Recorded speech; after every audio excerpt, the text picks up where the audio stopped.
Olha a partir do verso 8.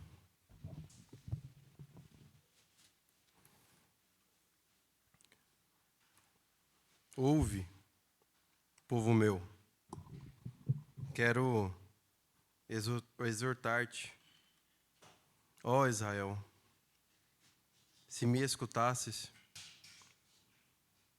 não haja no meio de ti Deus alheio, nem te prostes ante Deus estranho. Eu sou o Senhor teu Deus, que te tirei da terra do Egito. Abre bem a boca e a encherei. Mas o meu povo não me quis escutar a voz, e Israel não me atendeu. Assim, deixei-o andar na teimosia do seu coração. Siga os seus próprios conselhos. Ah, se o meu povo me escutasse, se Israel andasse nos meus caminhos, eu de pronto lhe abateria o inimigo e deitaria a mão contra os seus adversários. Meus irmãos, nós estamos meditando no livro de Êxodo faz 5 meses já, estudando versículo por versículo com os grupos de irmãos. E você vê um versículo desse aqui, é algo terrível, porque quando a gente olha em Gênesis, como nós já meditamos, começa com a criação do universo, começa com aquela narrativa linda sobre a criação do homem, do universo, da terra, e ela começa caminhando com a maldade do homem superabundando ali sobre a terra, o homem se tornando violento, e ela termina ali em Gênesis 11, como nós já vimos, com uma família. Deus levantando Abraão no meio de toda a sua criação para ser a referência à luz na terra. Aquele que representaria o próprio Deus, que nós ouvimos, que o povo ouviria, que ele é o Deus de Abraão, o Deus de Isaac, o Deus de Jacó. E quando você observa Deus, a partir de Gênesis 11, até o final de Gênesis, levantando essa família, através de Abraão, para ser o seu povo, leva ele para aquela terra abundante. E você vê agora esse povo sendo levado para o Egito, e agora em Êxodo eles estão escravos no Egito, estão sob o jugo, como começa o Êxodo capítulo 1, de um faraó que não conhecia a Deus, ele não tinha noção de quem era esse Deus de Abraão, Isaac e Jacó. E quando você observa agora esse povo sendo liberto desse jugo de escravidão, sendo conduzido pelo deserto, sem que os seus calcanhares e as suas sandálias se envelhecessem, como nós já vimos em Deuteronômio capítulo 32, não se envelheceram a sandália dos pés durante 40 anos caminhando no deserto, tendo o mar aberto diante deles, os inimigos derrotados, maná caindo do céu, água saindo da rocha, nuvem cobrindo eles durante o dia, uma coluna de fogo aquecendo durante a noite. Todos esses cuidados que nós já sabemos, que o nosso Senhor teve com esse povo durante 40 anos. Para quê? Como nós já sabemos, para que esse povo pudesse se relacionar com ele. E lembrem, esse povo não só foi cuidado por Deus, só que também serviu a Deus. Através do tabernáculo, Deus entregou a eles um modo de eles adorarem e servirem a Deus durante 40 anos. Só que qual foi o destino deles? Todos morreram prostrados no deserto. Por quê? Porque Deus deixou eles seguirem o desejo do coração deles. Lembra lá daquela passagem de Hebreus capítulo 4?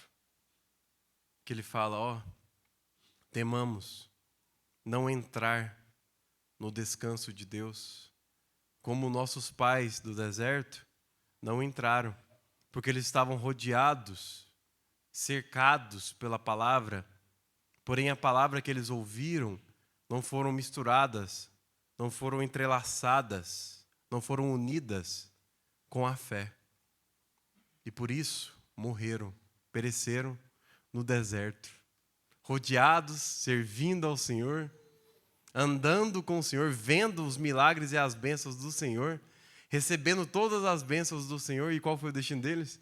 Morreram no deserto, prostrados. O povo de Deus. Olha esse lamento do nosso Senhor. Ah, se o meu povo me escutasse. Olha esse lamento. Eu estou pronto, em prontidão, para vencer, derrotar, abater todos os inimigos dele. E você sabe qual que é o reflexo no Novo Testamento desse povo de Deus? Eu e você, a igreja. A igreja. Lembra como é que começa lá em Hebreus 3, a partir do versículo 6? Que ele está falando sobre esse povo? Todas as vezes que ouvides a voz do Espírito, não endureçais o vosso coração. Esse povo estava com o coração endurecido. Não ouviam ao Senhor. Lembram quando o nosso Senhor vai começar a ministrar as parábolas em Mateus, a partir do capítulo 13?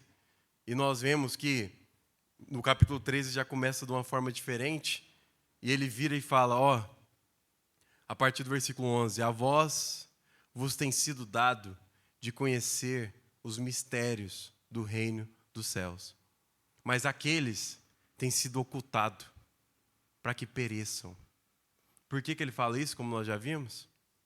Porque eles, tendo ouvido, não ouviam, tendo olhos, não viam. Por quê? Porque os seus corações estavam endurecidos com a própria vontade. Nós vimos em Êxodo que o nosso Senhor tentou também com Faraó. Quantas vezes tentou? 10 vezes tentou com Faraó. Porém, o que significa quando o Senhor endurecia o coração de Faraó? A palavra ali, endurecer, é fortalecer o que há dentro. Fortalecer. Então, o que tinha dentro do coração de Faraó era fortalecido. E qual que era a vontade de Faraó? Rejeitar o nosso Senhor. Essa era a vontade dele. Rejeitar, continuar com aquele povo apreendido, escravizado. Se o Faraó tivesse uma outra vontade em seu coração, alheia a essa, ele teria sido fortalecido e se achegado ao nosso Senhor. Porque a única coisa que importa para o nosso Senhor é o nosso coração. Lembra de 2 Crônicas 20? Que o Senhor percorre com seus olhos toda a terra em busca daqueles que estão com o coração totalmente nele. Totalmente nele. Meus irmãos, o que a gente está falando aqui é algo muito sério. Porque quando a gente olha para o convite, não que a igreja fez para você, porque a gente não segue a igreja, nós seguimos o nosso Senhor, e o chamado que Ele nos fez é: se alguém quiser vir após mim, tome a sua cruz, negue-se a si mesmo. Negue-se a si mesmo. A narrativa de Lucas, no capítulo 9, versículo 24, é: tome a sua cruz todos os dias. Todos os dias. Dia a dia, tome a sua cruz. A porta é estreita e o caminho é estreito. Muitos estão sendo chamados, mas poucos são escolhidos. E quem são os escolhidos? Aqueles que entregam o seu coração totalmente para o Senhor. Então, você tem que ter uma sinceridade com o seu coração para você não cair numa ilusão. Porque o Senhor tem falado todos os dias a nós. Todos os dias. Porque o véu se rasgou. Não existe tabernáculo nem intermediário entre Deus e o homem. Acabou. E a única coisa que nós temos agora é Deus e o nosso coração, que é o templo dele.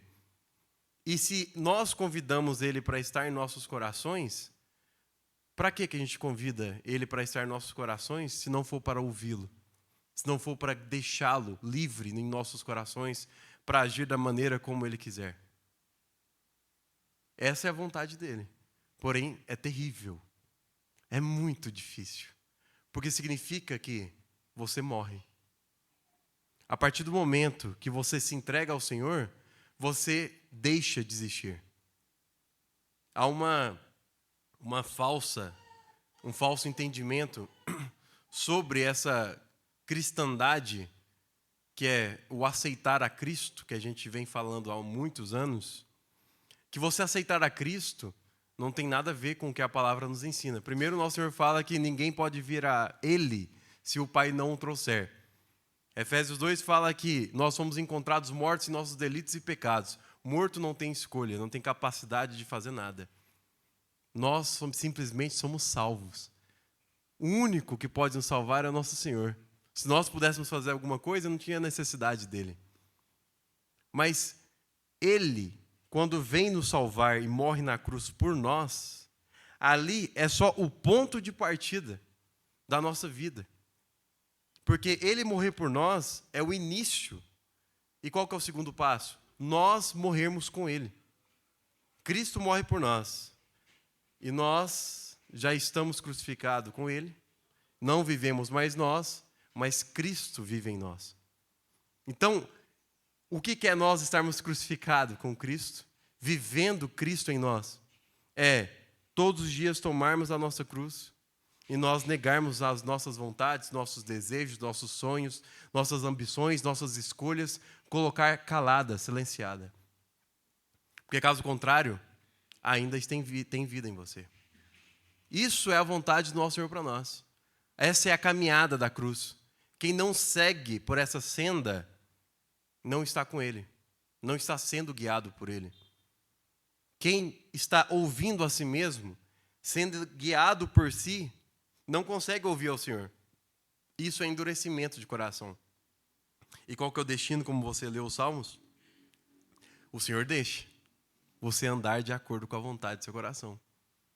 Lembra que nós vimos em João 13, Judas? Judas sempre teve um problema com dinheiro, sempre teve essa ambição e sempre teve uma distorção sobre o olhar messiânico. Ele achava que o Messias ia ser um general que iria tomar Jerusalém de volta para o povo de Deus. Porém, quando vem Jesus, contradizendo tudo isso, ele achava no fundo do seu coração, de acordo com a sua vontade, que Jesus um dia ia ter esse golpe de Estado, ia tomar o poder para si e estabelecer o seu trono na terra. Mesmo nosso Senhor tendo dito em Lucas 12 que o reino dos céus não é físico, o reino dos céus está dentro de vós. Então, Judas, com essas visões distorcidas, de acordo com o seu coração endurecido, Deus deixou fazer a vontade dele. E ele tendo esse problema com dinheiro, o nosso Senhor realizou o sonho dele e entregou o dinheiro na mão dele. Ele era o tesoureiro do ministério. E o destino dele foi a morte. Foi a destruição. O povo de Deus foi da mesma forma, como você já viu. 39 livros narrando a história do povo de Deus e o destino deles é o quê? O fracasso, a destruição. E esse é o nosso destino. Se nós não estivermos com o nosso coração todos os dias entregues a Ele.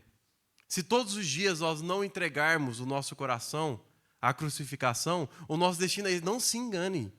Você nunca pode ser enganado. Talvez você pode discordar, mas vai para a Bíblia que rapidamente essas dúvidas são cessadas. Talvez você pode discordar, mas o nosso Senhor, sendo onipotente, a única coisa que Ele não pode fazer é violar os nossos corações. É impossível Ele violar nossos corações. É impossível. Por isso que Ele pede para nós nos entregarmos a Ele. Lembra daquele pedido tão lindo de Provérbios 23, 26? Filho meu, dá-me o teu coração e os teus olhos se agradarão dos meus caminhos. É a única forma.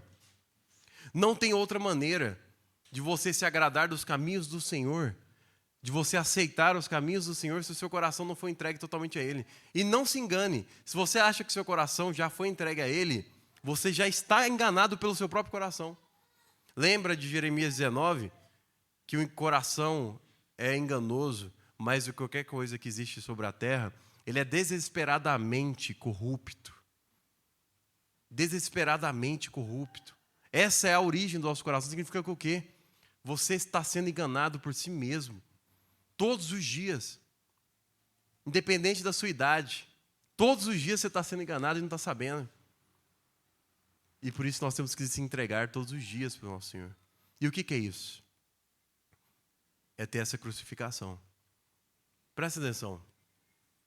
Quando o Senhor pede para que, se alguém quiser vir após Ele, tome a sua cruz.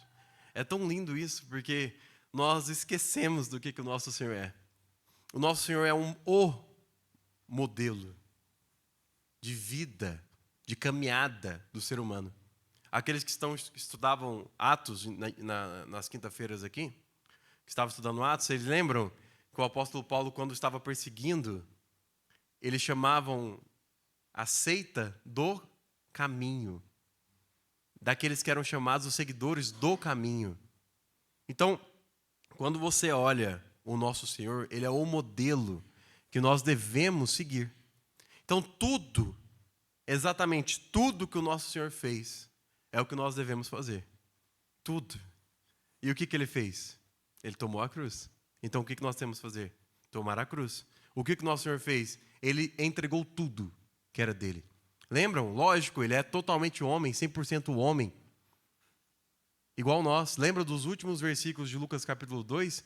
O nosso Senhor, aquele menino santo, ele estava crescendo em estatura, sabedoria e graça.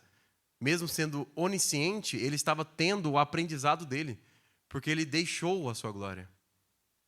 Ele abandonou os seus poderes, ocultou, para poder ser totalmente humano. Os últimos versículos de João 2 falam isso, Hebreus capítulo 2 fala isso, nós já vimos isso, que ele se fez semelhante aos seus irmãos em todas as suas fraquezas. Ninguém precisa dar testemunho a ele sobre o que é a natureza humana, porque ele conhece tudo sobre o homem, porque ele é homem. O Verbo se fez carne e habitou entre nós.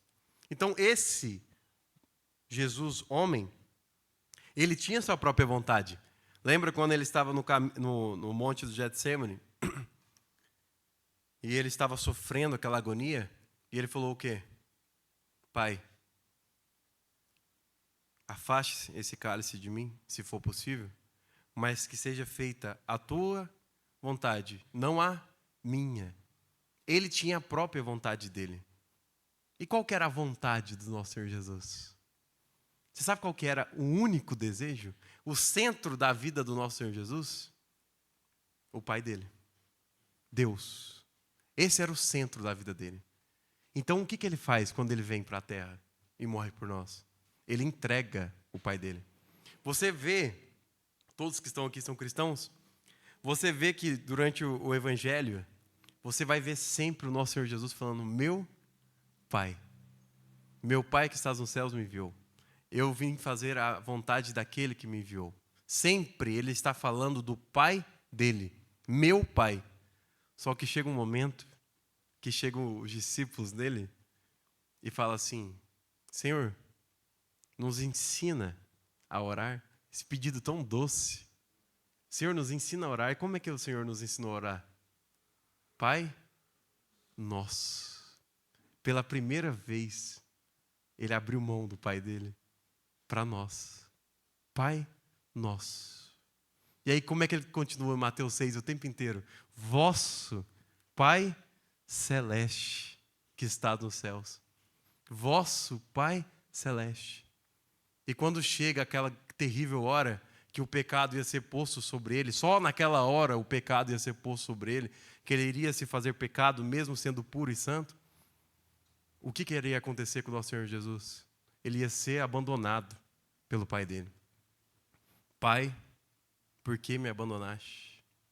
É isso que acontece com o nosso Senhor. Ele é totalmente abandonado. Para que nós pudéssemos receber esse Pai dele. Mas o que vai acontecer conosco? Se ele foi abandonado, nós vamos ser o quê? Abandonados. Pelo mundo. por todos ao nosso redor. Porque o caminho a ser trilhado é só. A cruz só cabe um. E é só você e Deus, nem seu cônjuge. Sua família já era. Quem puder me seguir e não aborrece o pai e a mãe, não deixe o pai e a mãe, não pode ser meu discípulo. Lembra o primeiro discípulo do nosso Senhor Jesus? Não foi Abraão que a gente citou? Olha para você ver Gênesis 10, versículo 30 e 31, a história de Abraão. O pai dele, Tera, ele estava na terra do Ur dos Caldeus. Em Atos 7 vai ter a narrativa mostrando a história de Abraão, que Deus, o Deus da glória, apareceu para Abraão em Ur dos Caldeus, a terra da idolatria. Então aparece o Deus da glória ali e fala o que para Abraão? Deixa teu pai e a tua mãe, sai da casa do teu pai, sai da tua família, da tua parentela e vai para uma terra que eu vou te mostrar. E o que acontece com Abraão em Gênesis capítulo 12? Ele não deixa. Ele sai da casa do pai dele, com o pai dele, e vai para Harã, com o pai dele. E chega lá, o que acontece? O pai dele morre. A cruz opera e o pai dele morre. Então ele fala o quê? Deus de novo vira para Abraão e fala: sai da tua casa, da casa do teu pai. Deixa a tua parentela e vai para uma terra que eu te mostrar. E o que ele faz? Ele sai da casa do pai dele, vai para outra terra, só que leva quem? O seu parente, Ló. E você sabe a dificuldade que foi com aquele camarada. Então, chegou ao ponto que em Gênesis 15, criou uma briga entre eles. E cada um foi para uma terra. Se você for para a esquerda, eu vou para a direita. Não foi isso que ele falou? E ali teve a separação. E qual que era o sonho de Abraão? Qual que era o sonho dele? Qual que era o desejo do coração dele? Ter um filho. Não é isso? Até o ponto de tentar fazer com a própria força, como é nós. Meu irmão, você tem que olhar isso para você. Nós somos assim. Ele tentou fazer com a própria força, o jeitinho dele, para ter o filho dele. E esse filho deu sérios problemas. Até hoje. Se você ligar o jornal, você vai ver isso. Claramente. Então esse Abraão, modelo do nosso Senhor, o primeiro discípulo dele, agora se concretiza a promessa de Deus na vida dele. E ele tem Isaac. Gênesis capítulo 22.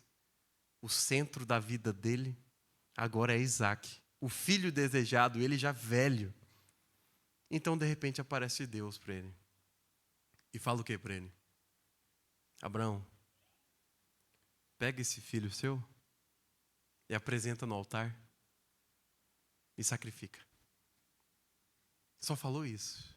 Gênesis capítulo 22. Meus irmãos, você imagina, na noite escura, o céu estrelado, Abraão recebendo essa notícia, velho, depois dessa caminhada com o nosso Senhor.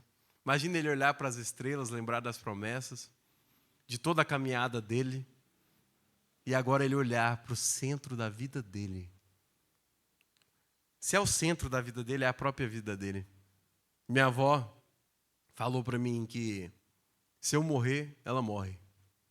Então a vida dela não importa. A vida dela sou eu. Eu sou a vida dela. Tem pessoas que não dão a mínima para a própria vida. Tem pessoas que importam mais com os filhos do que consigo próprio. Mais com a empresa do que consigo próprio. Tudo a gente tem algo. A nossa vida, muitas das vezes, não gira em torno de nós mesmos. Quem que é a nossa vida? O que é a sua vida? Lembra de Mateus capítulo 6, verso 19? Que o nosso Senhor Jesus pergunta assim: aonde está o teu tesouro? Aonde está o teu tesouro? Aquilo que é mais importante na sua vida é que vai estar o seu coração. E se está o seu coração, sua vida está lá. Então, o centro da vida da minha avó sou eu. Se eu morrer, ela morre. O centro da vida, a vida de Abraão era Isaac. Se Isaac morre, Abraão morre. Acabou a vida de Abraão. E Deus falou: não foi para isso que eu te dei Isaac. Você está entendendo tudo errado. Pega então o centro da sua vida e me entrega. Me entrega a sua vida. Negue-se. Negue-se a si mesmo. Entregue a sua vida. Crucifica a sua vida. Então a cruz começou a operar. E Abraão pegou ele. Levou ao altar. e foi sacrificado, e todo mundo já sabe da história. Só que o que acontece? Exatamente igual aconteceu com Abraão e toda a Bíblia, igualmente aconteceu com o nosso Senhor Jesus, como nós vimos, tendo que entregar o seu Pai, igualmente vai acontecer conosco. Tem alguma diferença? Você acha que vai ser diferente? Meu irmão, é lógico que não. É lógico que não. Você vai ter que entregar a sua vida todos os dias. Só que a questão é que quando a gente se resume a entregar a nossa vida todos os dias, parece que a gente acorda, faz uma oração, Senhor, eu me entrego a Ti, e você volta a viver a sua vida. Você viu que já não faz nenhum sentido? Você entrega a sua vida e volta a viver a sua vida. Isso não tem nenhum sentido. Você lembra quando o nosso Senhor Jesus chamou Mateus para caminhar com Ele? O que aconteceu imediatamente? Mateus, vendo Jesus, olhou um no olho do outro, e Jesus falou, vem, me segue. E o que Mateus fez? Deixa tudo. Ele para tudo, deixa tudo e segue o nosso Senhor. Ele deixa tudo. Foi com todos os discípulos, não foi? Pedro era um pescador de homens e falou assim, o quê? Deixa de ser pescador de peixes e você vai virar pescador de homens. É uma nova vida. É uma nova criação. Não foi isso que a galera estava cantando aqui? Vocês não estavam cantando isso? É um negócio assim, não era? Não era isso? Faz tudo novo ou algo do tipo? Não era isso que estava cantando? Fazer tudo novo, meu irmão, é que deixar as coisas presentes para trás e prosseguir para o alvo, para o que é novo, novidade de vida. É isso que o Senhor tem para nós. Só que a pergunta é, já que está prometida essa novidade de vida para nós, na palavra, já que Ele entregou a sua vida para nós termos uma nova vida, um novo viver, olha para você ver Romanos 12, que todo mundo já sabe de cor, é tão claro isso, que Ele pede para nós entregarmos os nossos corpos como sacrifício santo e agradável ao nosso Senhor, para que nós transformarmos as nossas mentes através da renovação dela. Todos os dias um renovo, quando nós entregamos os nossos corpos, as nossas vidas. A pergunta é, faz quanto tempo que você está vivendo sua vida do mesmo jeito? Quanto tempo a rotina está maçante do mesmo jeito?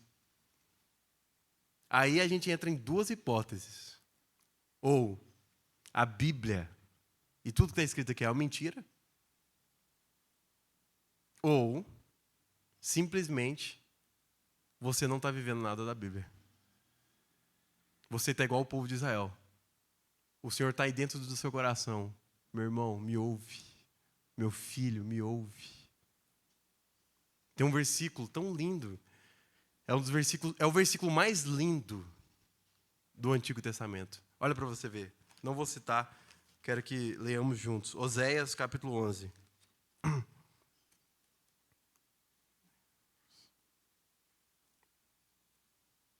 Aquele relógio está certo?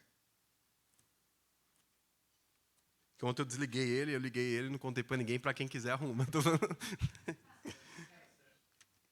Não quero que a Kelly responda nada, tá? Eu nem bebi água até agora, estou morrendo de sede, cara. Então,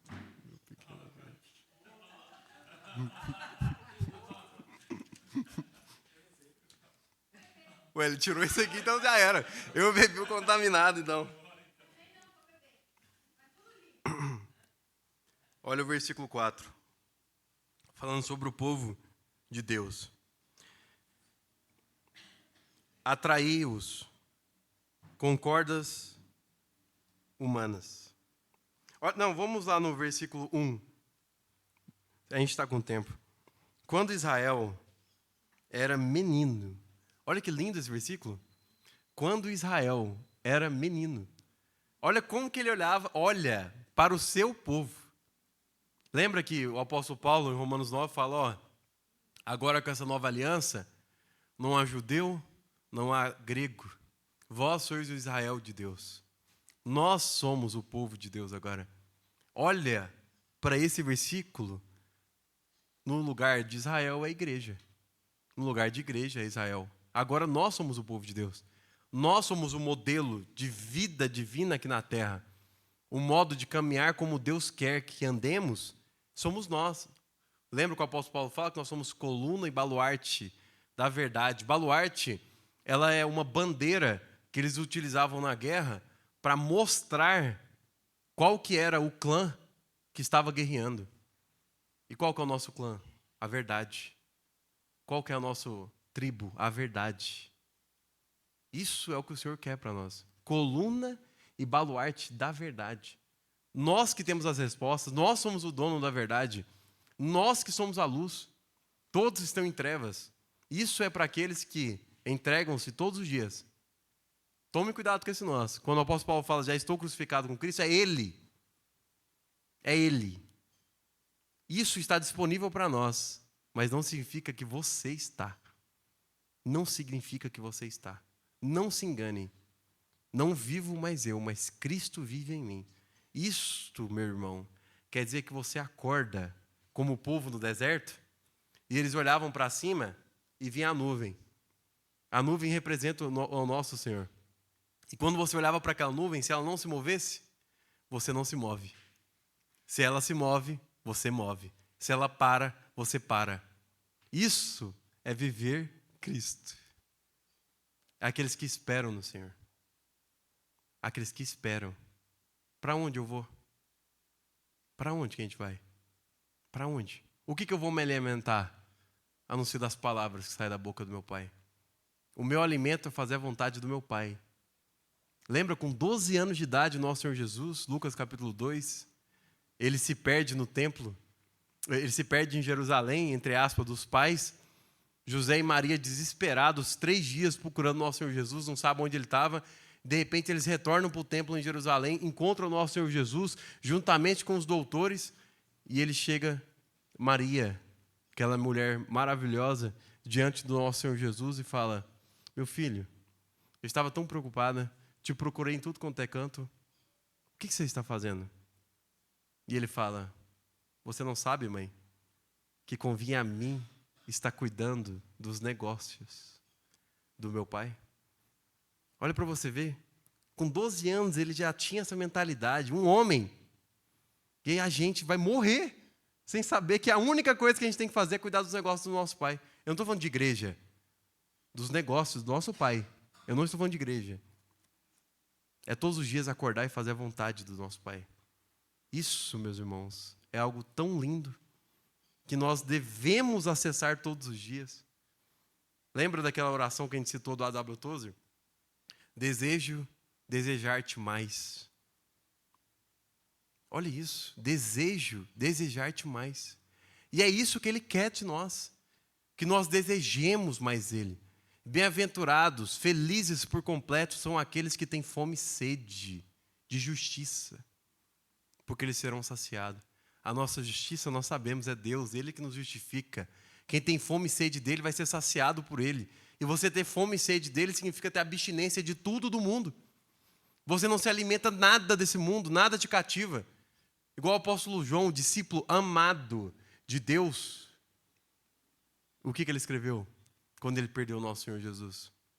Ele perdeu o seu amado. E nada nesse mundo era capaz de satisfazê-lo. E por isso que a única coisa que ele poderia escrever era o quê? Não ameis o mundo. E nem as coisas que há no mundo. Porque senão o amor do Pai não estará em vós. Meus irmãos, o amor do Pai não estará em vós. A palavra ali é ágape, amor sacrificial. O amor que impulsionou de tal maneira o nosso Senhor a entregar o seu Filho pelo mundo não estará em você, se você amar o mundo e as coisas que há nele. E quais são as coisas do mundo? Você acha que é uma cerveja, uma parede preta, um telão ridículo? Ou esse negócio de a igreja está entrando, o mundo está entrando na igreja? Não, meu irmão. Ele vai descrever, as coisas do mundo são a concupiscência dos olhos, a concupiscência da carne e a soberba da vida. É o que está dentro do seu interior. É tudo que está dentro de você. E não algo exterior. Porque nós... Lembra o que aconteceu? O nosso Senhor, Ele esvaziou-se e entrou no mundo. Nós temos que esvaziar e entrar no mundo. E não o mundo entrar em nós. E não, você vê que é ridículo, é muito infantil. Qualquer uma dessas pautas debatidas ou faladas em qualquer lugar. Nós somos luz. do mundo. Luz do mundo. Olha para você ver, senão a gente não vai. Eu o amei, e do Egito chamei o meu filho. Ele começa falando que Israel era um menino, e agora ele termina falando que era o filho. Quanto mais eu os chamava, tanto mais se iam da minha presença. Meus irmãos do céu, ninguém pode vir a mim, o nosso Senhor Jesus falando, se o Pai não o trouxer. A palavra ali trouxer é atrair, é chamar. Quanto mais Ele chama você para próximo de Jesus, você tem se achegado? Ou você tem ido? Se escoado? Se apostatado? Meus irmãos do céu, olha que triste isso. Eles se iam da minha presença, sacrificavam a Balaíns e queimavam incenso às imagens de escultura. O símbolo aqui é idolatria. Adoravam outros deuses. E você sabe qual que é o símbolo do Antigo Testamento de idolatria? Idolatria é tudo aquilo que você adora. E não está falando de imagens somente. É tudo aquilo que você adora. E no Antigo Testamento mostra que tudo aquilo que você adora, você se transforma. Você adora o que você se transforma. Se você adora o eu, você se torna um egocêntrico. E assim por diante. Aí você tem que responder aquela pergunta. Qual que é o tesouro do seu coração? Qual que é o tesouro da sua vida? Qual que é a coisa mais importante? É aquilo que você mais está dedicando tempo. É aquilo que você está adorando. É aquilo que não sai da sua mente. É aquilo que não sai do seu coração. É aquilo que transborda, que faz seu coração palpitar todos os dias. É aquilo que você busca. É isso que é adoração. É buscar incessantemente algo. Concupiscência dos olhos, concupiscência da carne, soberba da vida. É tudo que há no mundo. É tudo que há no mundo. E isso é o que tem te afastado do Senhor. Nos afastado desde da época do povo de Deus. Todavia, eu ensinei a andar a Efraim. Meus irmãos, olha o jeito que ele está falando. Ele está tratando isso como um bebê. Eu ensinei a andar. Tomei-os nos meus braços, mas não atinaram que eu os curava. Nossa, meus irmãos, olhem isso. Ele pegou esse bebê que ele gerou e o bebê estava rejeitando ele. Ele começou a ensinar a andar esse bebê e esse bebê se machucou. E quando ele foi curar esse bebê, o bebê não creu nele. Estavam rodeados pela palavra, mas não creram. Não creram. Atraiu-os com cordas humanas, com laços de amor. Atraiu-os, o divino, o Deus eterno, o Criador, utilizou-se de forma humana para se achegar a nós. Olha que tem coisa mais linda escrita do que isso. Não tem como a gente não ficar louco com algo disso. Atraiu-os com cordas humanas, com laços de amor. Fui para eles como quem alivia o jugo de sobre as suas queixadas e me inclinei para dar-lhes de comer. Em Êxodo capítulo 3, meus irmãos, olha que loucura. Êxodo capítulo 1, qual que é o cenário que a gente tem? O povo de Deus está diante, crianças, idosos, mulheres, jovens, adultos estão diante de um forno. Todos os dias fabricando tijolos. Estão diante de um forno. Todos os dias fabricando tijolos. Começa em Êxodo capítulo 1 com 75 pessoas. Eles se multiplicaram tanto, as mulheres foram tão férteis, como é dito lá em Êxodo 1, que eles se multiplicaram para 2.600.000. Uma nação de 75 pessoas se tornaram 2.600.000 para mais. É uma estimativa, porque só conta os homens, então é 600.000 homens.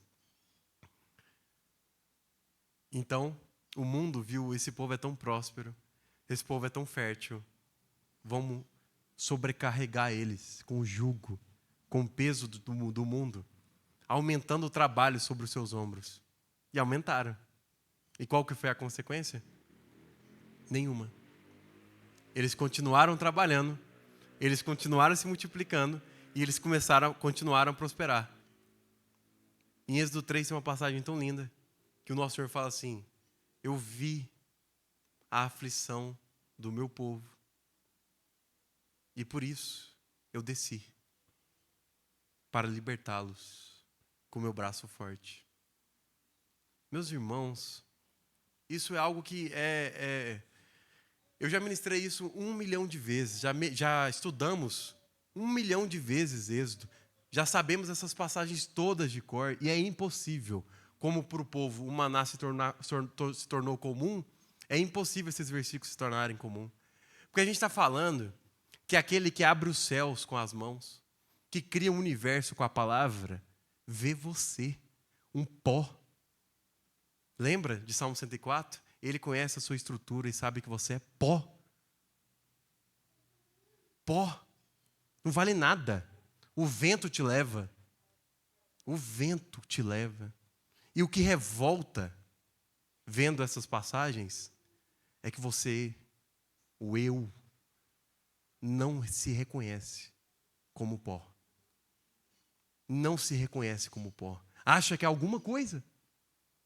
Acha que tem algum valor para o mundo ou para alguma coisa. O único valor que você tem é o que Deus te deu. É o único valor que Ele te deu. E qual que é esse valor? Jesus. Porque um menino nos nasceu, um filho se nos deu. Esse é o único valor que há em nós. Lembra de Êxodo 12? Quando o Senhor ia destruir todos os primogênitos com o espírito da morte, o que Ele viu para não destruir aqueles primogênitos? O sangue. O sangue. Quando Ele olha para você, Ele vê o quê? O sangue do filho dele. Por isso que Ele não te destrói. É a única coisa que faz você não ser destruído. E você acorda todos os dias, vive sua vida no mundo dele, vive com o fôlego dele e ainda acha que é alguma coisa e pode decidir alguma coisa. Cara, isso é loucura. Se tem uma soberba, se tem um orgulho maior do que esse, é loucura para mim. Você pode discordar para fazer o que quiser, mas apresenta a sua vida para o Senhor e vê se você não coloca a cara no chão. Vê se você não coloca a boca no pó. E todos os dias fala: Senhor, tem misericórdia de mim. Senhor, tem misericórdia de mim. Lembra Salmos capítulo 24? O que o salmista fala?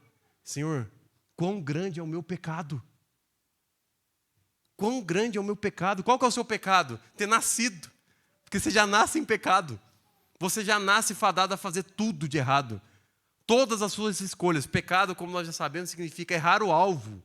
Não ter a capacidade de escolher nada. Ao acordar e ao dormir, você só sabe escolher errado. Só sabe escolher errado. Você vai ser salvo, você vai para o céu, você está vivendo com Cristo, não tem problema. Mas quem te domina é a carne. Lembra de 1 Coríntios capítulo 3? Igreja de Coríntios, todos os dons, todas as bênçãos, igreja próspera. Primeiro capítulo fala isso. Capítulo 3, o apóstolo Paulo fala assim: eu não pude falar a vocês como a espirituais, mas como a carnais. Porque vocês são como crianças em Cristo. Eles vão para o céu, eles estão em Cristo, só que são carnais. Só que são carnais. E ainda tem muitos que estão preocupados com o diabo, qualquer uma dessas besteiras, sendo que o nosso maior inimigo é o eu. Sendo que a Bíblia grita para matar o eu, para você entregar a sua própria vida. Quem não odeia a própria vida, perde-a. Quem a odeia, preserva para a eternidade. Vida, eu, é a mesma coisa, é a linguagem neotestamentária. Tudo é a mesma coisa, entrega, morre, crucifica todos os dias a sua vida. Isso é o que Ele tem para nós, cara. É isso que Ele pede, está gritando. E por que você ainda age? Então o que a gente tem que fazer? Espera. Paralisa tudo na sua vida, imediatamente. Não faça isso, então, não tem problema. A outra escolha continue. Como? Cego, tateando no chão, no meio do escuro, batendo a cabeça em tudo quanto é lugar, parecendo um bebê cego, surdo, não consegue ver, não consegue ouvir, e está batendo a cabeça em tudo quanto é lugar. Aí quando vem um refresco, quando você encontra um caminho sem obstáculos, você toma um fôlego, aí você está achando que está no caminho certo. Chama ainda isso até de bênção. Chama isso até de bênção. Quando recebe um docinho, a boca fica mais doce, do amargo, do absinto que flui da sua boca. do veneno que sai da sua boca. Lembra que o apóstolo Paulo vai descrever a gente desse jeito? A boca é como um túmulo, como um veneno de uma víbora. A gente só sabe sair morte diante de nós. Nosso Senhor Jesus foi mais profundo, Marcos 7, que de dentro dos nossos corações só procede o mal. A prostituição, a lascívia, o adultério, a loucura, a soberba, a avareza, tudo isso é de dentro de você. Está dentro de você. É a única coisa que tem capacidade de fluir de dentro de você. E você não tem enxergado nada disso. Nada disso. E como que a gente vai fazer? O caminho da cruz. Entregar-se todos os dias, se crucificar todos os dias, se negar todos os dias. Caso contrário, você esquece, meu irmão. Você esquece. Você está sendo enganado. Meus irmãos,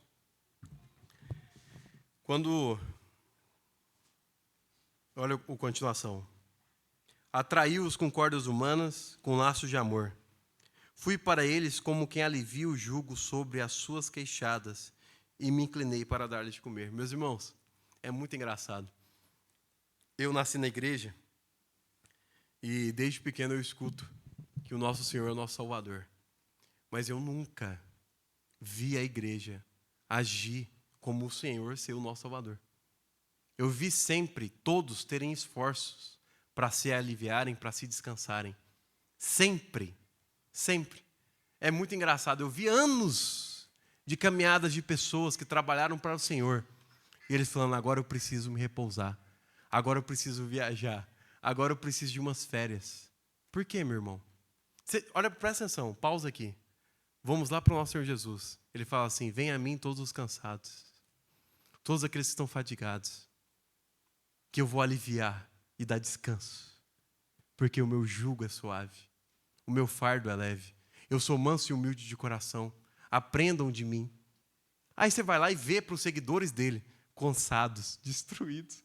Alguém consegue falar que isso não tem sentido? Isso aqui tem algum sentido? Podem falar. Tem algum sentido? Tem algum sentido isso? Não tem nenhum sentido isso. Então você está caminhando o quê? O seu próprio caminho. É a sua própria vontade. É o seu próprio desejo do coração. Esse é a verdade. É isso que tem acontecido com todos nós. E o que ele pede? Para. Porque aqueles que caminham no Espírito não sabem para onde vem, não vai. Não sabe para onde vai, não sabe para onde o vento vem, de onde ele se origina, como ele passa, qual que é o direcionamento dele. A única coisa que você tem capacidade é de sentir. Sentir. É tão claro isso para nós, que quando o nosso Senhor fala que nós não temos guerra contra a carne ou sangue, e um dos nossos inimigos é a carne, olha que interessante. Ele mostra que nós não temos como de lutar contra a carne. Não temos como. Não temos como de lutar contra a carne ou sangue. Então como que a gente faz com esse inimigo nosso? O eu, a carne? Como que a gente faz? Para não sermos carnais. Olha o que Efésios capítulo 5 vai falar. Gálatas capítulo 5, versículo 16. Que aqueles que andam no Espírito jamais satisfarão a concupiscência da carne. Você não tem capacidade de se aliviar. Você não tem capacidade de se dar um descanso. Você não tem capacidade de trazer refrigério para sua alma. E não tem capacidade de vencer nenhum dos seus inimigos. Muito menos o pecado. Todos os nossos inimigos. O primeiro, o eu, o pior de todos. A carne, o pecado, o mundo. E o último e mais fraco, o diabo. Todos eles sempre são mencionados na Bíblia no sentido de nós resistirmos. De nós permanecermos esperando Ele nos salvar. Permaneça no Espírito e Ele vai nos libertar da carne. Entregue-se ao Senhor e Ele crucificará o eu e o Cristo aparecerá no lugar. Sempre. Não temam, portanto, do pecado, porque você tem sumo sacerdote que conhece todas as suas fraquezas e Ele é apto para te dar suporte enquanto você estiver nessa fraqueza. Portanto, tenham intrepidez para se achegar ao trono da graça, a fim de receber socorro em ocasião oportuna. Olha para você ver. É lógico, Ele é o Salvador. Ele é o nosso Salvador. E não nós. E não nós. Por isso que a palavra entrega é tão difícil. Porque significa não agirmos. É se render. É se negar. É se crucificar. Tudo isso significa você estar parado, à espera do nosso Senhor. Entre para o quarto, feche a porta, que o seu Pai que está em secreto sabe de todas as suas necessidades e vai te socorrer. É isso que Ele tem. É isso que Ele se fez por nós. Se fez pecado, se fez carne, entrou no mundo, lutou com o inimigo, para que nós pudéssemos ter esse descanso, para que pudéssemos ter essa vida. Tem um texto em Atos 9 terrível para a igreja, porque ele fala assim, ele começa assim, com o subtítulo, a perseguição da igreja. Paulo fazendo as atrocidades dele, o Império Romano fazendo as atrocidades, irmãos sendo presos em postes, tacando fogo neles, todo mundo sendo morto. Aí vem um versículo assim tão lindo, que eu não me lembro qual que ele fala assim, e a igreja crescia em paz, porque o Espírito Santo estava dirigindo ela, cuidando dela. A igreja está sendo destruída. E está falando que a igreja crescia, se multiplicava, era próspera, em paz. Que paz é essa? A paz de Deus, que não é desse mundo. É a paz interior, a paz que Ele nos entregou. A paz com Deus é a paz de Deus em nós. É isso que Ele nos entrega. Porque a gente pode passar, tudo posso naquele que me fortalece. Pela pobreza, pela humilhação, pela honraria, pelo dinheiro, pela prosperidade, em qualquer das circunstâncias. Coisas exteriores não faz diferença para nós. Porque o homem interior, ele se renova a cada dia. Porque ele está morrendo todos os dias por fora. Mas o interior não.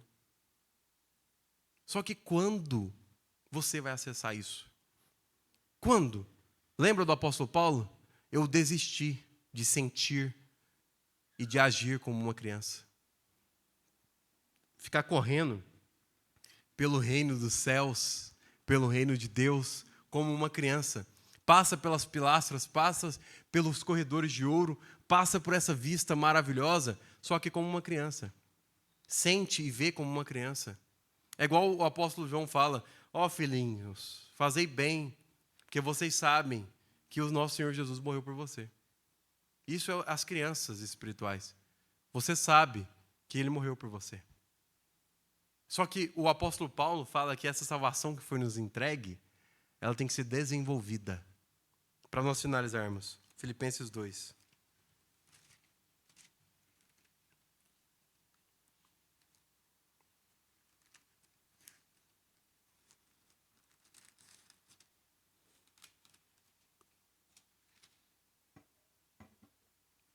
Versículo 12. Assim, pois, amados meus, como sempre obedecestes, não só na minha presença, porém muito mais agora na minha ausência, desenvolvei a vossa salvação com temor e tremor. Prestem atenção. Quando o nosso Senhor Jesus nasceu, Ele foi levado para Jerusalém, aquele texto tão lindo, em Lucas capítulo 2. E quando Maria chega no templo, tinha um ancião lá, chamado Simeão. Ele pega o nosso Senhor Jesus na mão, olha para ele e faz um cântico. E ele fala o quê? Os meus olhos viram a salvação. Os meus olhos viram a salvação. A salvação é o quê? Uma pessoa. Desenvolver a salvação é desenvolver Cristo em nós. Lembra da oração aos Gálatas do apóstolo Paulo? Rogo-vos, pois, irmãos, com dores de parto, até que Cristo seja formado em vós. 3,18, 2 Coríntios. Todos nós, com o rosto desvendado, contemplando como por espelho a glória do nosso Senhor, somos transformados à sua imagem. O nosso objetivo é sermos a imagem, termos a transformação com a imagem de Cristo, com a vida de Cristo em nós. É isso que Ele quer para nós. Então, desenvolver a salvação é desenvolver a pessoa de Cristo em nós, que ele cresça e o eu diminua. É isso que é o objetivo da vida cristã. Gira somente em torno disso, em todas essas questões. Então, quando você olha com isso, olha o que ele fala no versículo 13, para nos dar um sossego. Porque Deus é quem efetua em vós tanto o querer como o realizar, segundo a sua boa vontade, para que vos torneis irrepreensíveis. Meus irmãos, a palavra aqui, eu sempre dou ênfase nessa palavra. Para que vos torneis irrepreensíveis. A Igreja Católica, que foi a primeira igreja, ela teve vários enganos. Só que quando você olha a essência, só teve maravilhas, que nós bebemos até hoje sem saber. Presta atenção. Sabe como que eles se chamavam uns aos outros? Não era como irmãos, era como santos. Sede santos, como eu sou santo. Se você desenvolve o santo de Deus em você, você se torna o quê? Santo, irrepreensível. Aquela desculpa que todos usam de todos somos pecadores, todos pecamos, não nos convém. O apóstolo João fala aqui, se porventura algum de vós pecar, fiquem tranquilos porque você tem um advogado perante Deus. Mas se porventura, nosso objetivo é ser santo, porque a gente tem um santo em nós, irrepreensíveis. Eles olham no meio desse mundo todo, todos andam para um lugar, todos agem e falam de uma maneira, igual nessa época de política, cada um tem sua opinião, cada um tem seu senso comum, que pouco importa. E nós estamos como? Toda autoridade é constituída por Deus, sendo boa ou ruim, não estou nem aí. Porque eu não sou daqui, sou peregrino estrangeiro. Ele não é do mundo, eu não sou do mundo. Minha vida está guardada nele, como a minha mente, tudo está guardado nele. Quem vier, veio. Porque o povo de Deus foi guiado por Faraó. Então o governante não faz diferença, porque tem o governante acima de todos. Não somos do mundo. Não temos opiniões do mundo. Não agimos como o mundo age. Isso é para quem crê. Agora o que o problema? Versículo 14. Fazei tudo sem murmurações nem contendas. Meus irmãos, é muito interessante, observem. Ele vem falando, desenvolvam a vossa salvação. O primeiro caminho é qual? O Senhor falou. Você negar a si mesmo e tomar a sua cruz. Esse é o caminho para o desenvolvimento de Cristo em nós. Morrermos como Ele morreu. Sermos unidos com Ele à cruz. A Bíblia grita tanto isso. Leia Romanos 6 depois, a partir do versículo 4. Que ele fala que o símbolo da cruz para o cristão é união com Ele. É união com Cristo. Assim como fomos unidos em semelhança à sua morte, fomos ressuscitados na semelhança de sua ressurreição. Temos vida com Ele agora. Cristo vive em nós e nós vivemos em Cristo. É isso que significa para nós. Só que Ele pede para nós fazermos tudo isso sem murmuração. Exatamente por causa disso que a gente acabou de citar. Porque se você não entrega o seu coração, como a gente disse, você não pode ver o quão boa e agradável é a vontade de Deus. Então tudo você fica em questionamento. Porque se Deus é soberano sobre tudo, tudo que acontece em você não é por acaso.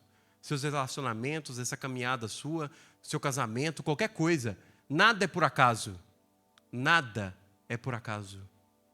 Tudo é posto por Deus. Olha o que ele fala. Todas as coisas. Agora eu acrescento, sendo boas ou ruins, as coisas, todas as coisas cooperam para o bem. Todas as coisas. Todas as coisas são como peças que o Senhor vai utilizando na sua vida para cooperar para Cristo ser formado em nós. Por isso que a gente pode passar por qualquer circunstância que não faz diferença para nós. Porque a única coisa que elas têm feito em nós é para nos formar. É para matar o eu. Nós conhecemos a famosa Madame Guyon. Quem não conhece, vai imediatamente atrás dela, de busca de qualquer coisa sobre ela. Recomendo o livro chamado Conhecendo as Profundezas de Cristo através da Oração. Para quem não sabe, ela foi a maior influência que já existiu na terra, no meio cristão. Uma mulher. Uma mulher. Ela, vou poupar os ouvidos dos irmãos, mas vale muito a pena. Quem já ouviu falar de Conde Zinzendorf, movimento moraviano, aqueles irmãos que se venderam como escravos para ministrar o evangelho em ilhas africanas que estavam todas escravizadas, foram influenciados por ela. John Wesley, George Whitefield, todos esses irmãos foram influenciados por ela, os maiores que já existiram, Watchman Nee e assim por diante. E o centro da mensagem dela gira em torno de morrer para o mundo e viver para Cristo. Vida crucificada, esvaziamento do eu. Ela foi presa, porque ela viveu na época da Inquisição, e ela foi presa por estar ministrando esses ensinos. Porque ela falou que não adianta fazer nenhuma mortificação exterior. E é tão engraçado que aconteceu isso com Martinho Lutero também. Fez jejuns extensivos, dormia no chão nu, teve até problemas de coração, problemas de saúde, e um dia ele descobriu que ele podia acessar todas as riquezas de Cristo através da palavra. E aí ele fez a reforma. Madame Guyon ensinou exatamente isso. E ela foi presa durante 10 anos. Numa cela a 10 metros do chão. Não conseguia ver nada, a não ser a escuridão. E ela fez um hino tão lindo que ela fala assim: eu tenho tanto prazer na escuridão, porque aqui eu posso ver mais nítida a tua luz. E ela fala assim, que ela passou por uma varíola que ocorreu na época dela, que era uma das mulheres mais lindas que existia na época, mais ricas que existiam na época, e ela era francesa. O sonho de todas as mulheres que existem: ser francesa, rica e bonita. Ela teve essa varíola que gerou uns furos no rosto dela e deformou todo o rosto dela, que ela ficou terrível. E quando ela estava internada, passou o período de internação, ela levantou da cama, pediu um espelho, ela olhou para o rosto e ela disse assim, todo mundo achou que ela ia cair para trás, ia ficar desesperada, a pessoa chorando porque ela estava horrível. Ela disse assim: Senhor, agradeço por ti ter feito essa obra de arte em meu rosto, porque o Senhor tem destruído o meu eu. Meus irmãos, todas as coisas cooperam para o bem. Todas as coisas, tudo posso naquele que me fortalece. Que ele cresça e eu diminua. Você está aceitando Cristo mesmo? Você está seguindo Cristo mesmo? Porque significa você ser destruído por inteiro. Depois você lê Jó. Depois você lê Jó. Você acha alguma coisa que tem a ver com o diabo? Só o primeiro capítulo aparece o diabo. O restante é tudo Deus moendo ele. E no final ele fala o quê? Eu me abomino, arrependo da minha vida. No capítulo 42, versículos 5 e 6. Antes eu só conhecia o Senhor de ouvir. Hoje os meus olhos te veem. Por quê? Porque o eu estava inflado e não via nada. Aquele que era bom, reto, justo, temia a Deus e se desviava do mal. Agora ele está prostrado em terra. Porque ele descobriu que dessas características todas eram tão pequenas perto da santidade do nosso Senhor, perto da grandeza do nosso Senhor. Então, meus irmãos, o nosso objetivo aqui é simplesmente incentivar a entrega total ao Senhor, a crucificação total da sua vida. E isso resultará totalmente no seu silêncio interior, no seu silêncio exterior, até que comece a brotar as primeiras águas de vida, as primeiras luzes em seu coração. E aí você poderá abrir seu lábio, aí você poderá seguir o seu caminho aqui nessa terra. Caso contrário, nosso Senhor 30 anos guardado, Moisés 80 anos guardado, apóstolo Paulo 33 anos. 33 anos caminhando, 11 anos guardado. Guardados pelo Senhor, em secreto, sendo moídos, destruídos, porque acham que sabiam de tudo e viam tudo, mas não sabiam de nada. Qual que é a conclusão do apóstolo Paulo? Eu sou o pior dos pecadores. Todo o meu currículo eu considero como perda. Toda a minha experiência que eu achava que eu tinha, eu jogo no lixo e prossigo para o alvo. Porque a experiência nessa terra não importa. O que é experiência com vento? O que é experiência quanto ao renovo da sua mente todos os dias? É um reset diário. Isso é a caminhada com o Senhor. Está disponível a todos aqueles que se entregam, todos aqueles que desistem de si. Pai,